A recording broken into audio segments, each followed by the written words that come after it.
সুন্দরবন থেকে শহর কলকাতা, দূরত্ব 105 কিলোমিটার।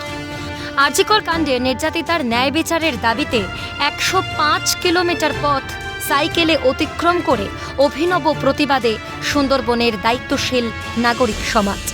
সুন্দরবনের পাথর প্রতিমা থেকে সাইকেলে ডায়মন্ড হারবার রোড, সেখান থেকে বেহালা হয়ে টালিগঞ্জ, টালিগঞ্জ থেকে রাসবিহারী, তারপর গড়িয়াহাট থেকে পার্ক সার্কাস, মৌলালি, শিয়ালদা হয়ে সোজা কলেজ স্কোয়ারে এসে মিছিল মিশবে বিশাল মশাল মিছিলের সঙ্গে। 1 বছর কেটে যাওয়ার পরেও কেন এখনো অধরা উপযুক্ত বিচার? কেন প্রশ্ন সিবিআই তদন্তে? প্রতিবাদের মাধ্যমেই উত্তর খুঁজছে নাগরিক সমাজ। 9 আগস্ট অভয়াকে নৃশংসভাবে ধর্ষণ করে হত্যা করা হয়েছিল। অভয়ার সুবিচার আমরা পাইনি। সেই সুবিচারের দাবিতেই আজকে সুন্দরবনের মানুষ, দায়িত্বশীল নাগরিক সমাজের মানুষ, তারা আজকে এসছেন। তাদের সঙ্গে অভয়া মঞ্চ আছে। আমরা আজকে ন্যায় বিচারের যে আমাদের যে দাবি, তার প্রচার আমরা শহর জুড়ে করব।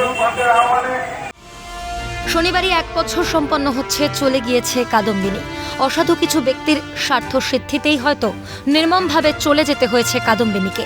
আজও সারা বাংলার চোখে জল আসে কাদম্বিনীর জন্য। বাংলার নানা প্রান্ত চায় ন্যায় বিচার। হয়তো তাতেই মিলবে কিছুটা শান্তি। রাজীব নস্করের রিপোর্ট, ক্যালকাটা নিউজ।